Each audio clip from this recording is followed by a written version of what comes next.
Hello, this is Melissa Ackerman on April 11th, 2023, and interviewing Larry Golman. Hello, Larry. How are you today? How are you, Melissa? Good. Larry interviewed with the Historical Society back in 2011, and we're just going to add on some footage today and get some updates on what he wants to tell us.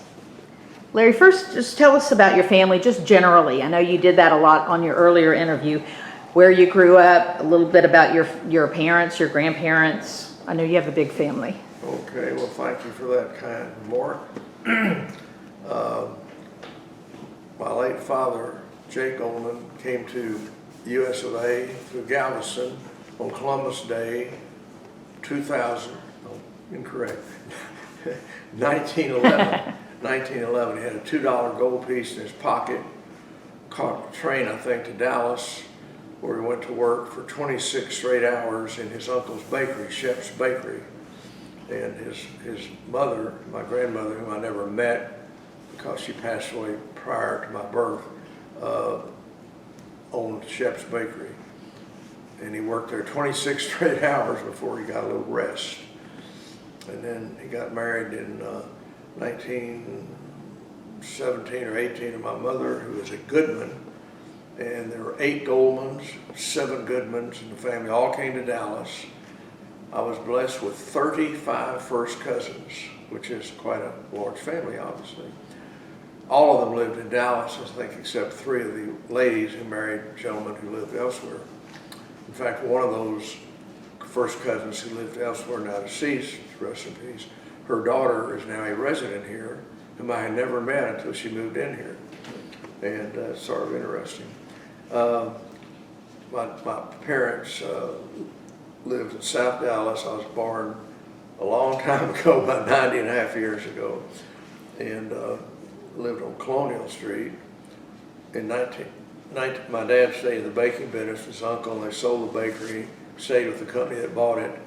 And then in the height of the Depression, he and his late brother Julius, rest in peace, opened 2 different wholesale bakeries in Dallas. Ours was in Oak Cliff at the corner of 9th and Marsalis. And the other one was on 1815 Corinth Street. In 1930, that was the height of the Depression. It took a lot of intestinal fortitude to do something like that. But the bankers had great trust in him as an individual. And we were in business for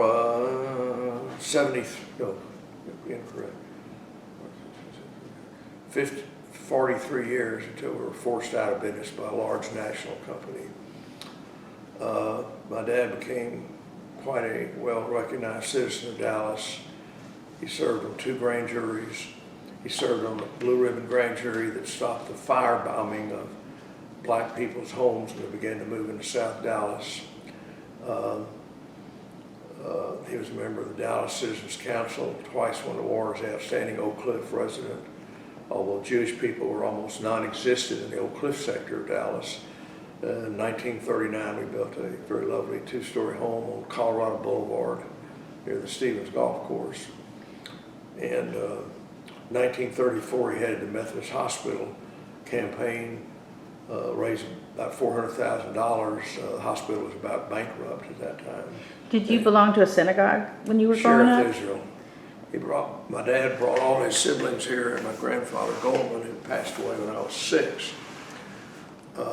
never worked a day in this country. He was very, very, very observant. He lived in a house on Beaumont. His wife had passed away years prior. And at the Seders, which I have pictures of, the one from before I was born, like 1927, and one when I was a baby, about 38. He used to make his own wine and horseradish, very observant, would go to the synagogue and study every day. Children did not want him to work one day in Dallas. And how did your family celebrate holidays? We did it as a family. We used to go to my Zadie Goldman's house where he'd have the whole family. All 35 cousins? Only on the Goldman side. And I have pictures of 3 of those Seders. In fact, one of my first cousins still living, of which only, not counting myself, 7 are still living of the 35, turns 85 today, or tomorrow, excuse me. And she was not in that picture because she and her mother were at the hospital giving birth. But but we've continued that all the years. We have Seder's latter years at my house. My late wife, Aleha Shalom, would handle it. Then my daughter Helene, who now lives in San Antonio, would come up and prepare everything. We'd have 30, 35. This year we had it first time in my first night Seder in my apartment for 9 people, one of my couples and their children, and Helene, my son by marriage. I don't call them in-laws, I call them daughter or son by marriage. We're there, and then the next night we went to my youngest son and wife's house, David and Mandy's. They had about 31. How many children do you have?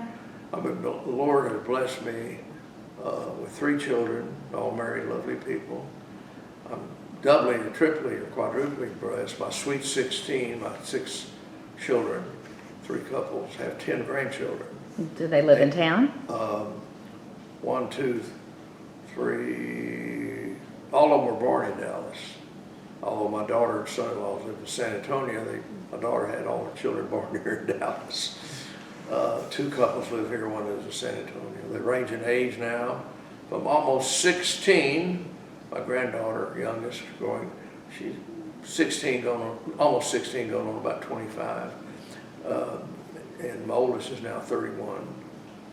And all up to this point in life, 9 have been to college. 1 is too young, she's a sophomore in high school. 7 of my grandsons all have graduated. 1 graduating in the spring, will graduate from the University of Texas. 14 immediate members of our family have degrees from the University of Texas, which is a lot. It is a lot. Don't get a discount, but it is a lot. What did you do when you graduated high school? I had several interesting careers. I went to Sunset High School, Sunset High School Glorious, which is an old cliff, which at its height had about maybe 4 Jewish students. Graduated Sunset. I was 16 years old because in those days we skipped 1 grade. I went to the University of Texas, sort of against my will. I wanted to be an at-home kid. But my late sister Anita, Aleha Shalom, talked me into going to Texas. I went to the university, very active at the university, majored in public accounting, was active on campus. What did you do? I'm a horrible athlete, but we had a wonderful tennis coach, one of the 5 greatest people I've ever known. He was a Greek professor and tennis team coach. And he allowed me to be on the freshman team. Freshmen could not play varsity sports in those days, so I lettered as a freshman. Got to play 1 varsity match, got a reserve letter in tennis. One time I was hitting balls with Dr. Penick was his name. He says, "Golman," he says, "I think you need your eyes examined." My reflexes were a little on the slow side. But I was very active. I was in a fraternity council 3 years, secretary a year, active in my fraternity, active on several campus organizations. When I got out of the Army, out of the university, I was accepted at the University of Texas School of Law, but in August of that year, 1953,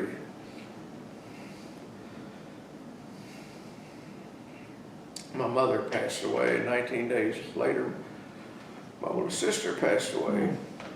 So I stayed at home and went to SMU School of Law.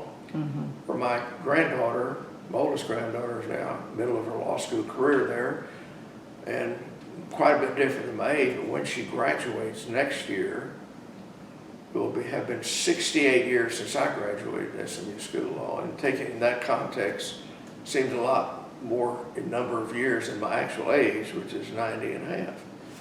But I'm very proud of my grandkids. I said they went to Texas. My oldest grandson graduated Johns Hopkins, got a master's at the University of Michigan, and now lives, unfortunately, in Chicago as a manager with Accenture. And then I've had my oldest granddaughter went to Clark University in Worcester, Mass, where she minored in Holocaust studies, and now is halfway through law school. So I call them my sweet 16 grandkids and my 3 couples. That's wonderful. How did you meet your wife? I met my wife. It's an interesting story. I was in the United States. I got drafted out of law school. I didn't take 3 or 4 months out of law school, I got drafted.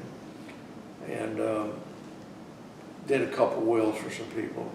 I had my law degree as a member of the bar. Got drafted in the Army for a bunch of 18-year-olds.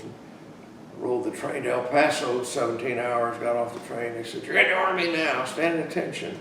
Never forget that. Anyway, I served 2 years in the Army. I turned down a commission in the Judge Advocate General as an attorney because I didn't want to spend the extra year. And I had a very good job. I was legal clerk for a battalion of about 2,400 and basically did not do a great deal, truthfully. Where was that? In El Paso. El Paso, you said that. That's where I met my late wife. Okay. Rest in peace. And, I had gotten her name. She had just finished her freshman year at Sophie Newcomb or Tulane and was home. And the fraternity brother, pledge brother of mine, had a date with her. But I had her name. He invited me to join him. And he was in the service. When he left, I called her a little bit thereafter. We had our first date and went from there. How long did you date? July through the fall of 2007. She went back to Tulane, came back the next summer, and we dated and got engaged. September 4th, 2008, got married November 30th, 2008. No. Excuse me, this is a different century, 1958. Yeah, 1958. Okay. Yeah. We were blessed with 3 children. She was a great lady. As you get older, one recognizes what life is really all about. It's about your family. And my interviewer is blessed with a beautiful family, parents, sister, and family and children. Was your family involved in Jewish organizations when you were growing up? Oh yes, my father was a gabbai at Sheriff Israel, which is the highest lay office. He was president of the synagogue 2 years. He got the loan for them when they built the Douglas and moved from South Dallas. He also helped them. He got 1% less interest than the bank was going to charge. The property where Sheriff was at Park and Eakin in South Dallas was condemned for I-30 and went all Roger, I-30 really. And it would be about 2 years before the synagogue would have gotten paid. And he was a good friend of Mr. Hall and head of the Highway Commission, got that money in like a month or two. So he was very, very active in non-Jewish. When he was 65, he was honored by the citizens of Dallas, not the Jewish, the citizens of Dallas, on his 65th birthday and 50th anniversary in the baking industry. Had a banquet at the Baker Hotel, which is now the site of AT&T. 1,300 people attended, and most of the presenters and those on the panel were civic leaders of Dallas. And Were you involved in Jewish organizations when you were growing up? not too much really until mature life, probably in the, maybe I was 50 or 45. 50. And what did you get involved in then? Oh, I was on the board of the Federation about 12 years, something like that. I was on the board of Golden Acres, the predecessor to Legacy, about 12, 13 years. I was vice president.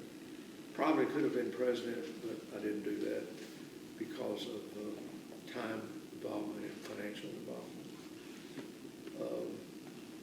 And I was vice president of the Dallas Association of Retarded Children. I've served on the board of Holocaust Center, board of Sheriff Israel, the board of Schechter School, among others. Are there any honors or awards that you're particularly proud of? Well, proud of my family mostly. I did get the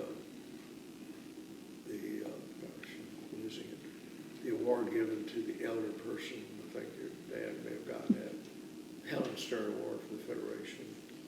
I headed the Appropriations Committee. I headed the Real Estate Committee for years. Some of my proudest moments, nothing to do with income. When I got out of the Army, I had a choice of going in family business or practicing law, and I've been away for 2.5 years. I went into family business, and unfortunately, in 1973, we were forced out of business by the Campbell Tiger Corporation. So I had a choice of going into law practice, which I've been out of law school 17 years. So I decided to go into commercial real estate brokerage and did that. Started many years, some years pretty good. My best years in real estate, commercial real estate, were when I was in my 80s in age. I was a slow learner. They were my best years. What was Dallas like when you were growing up? It was a lot smaller. That was good. Northwest Highway was about the north limit, I think. And it has grown now. It's unbelievable. Dallas-Fort Worth now has over 7.5 million people in the metroplex. now the fourth largest area in the country, population-wise. And they keep coming. Which burdens the schools, medical practices, everything else. How do you see the Dallas Jewish community? I'm sorry.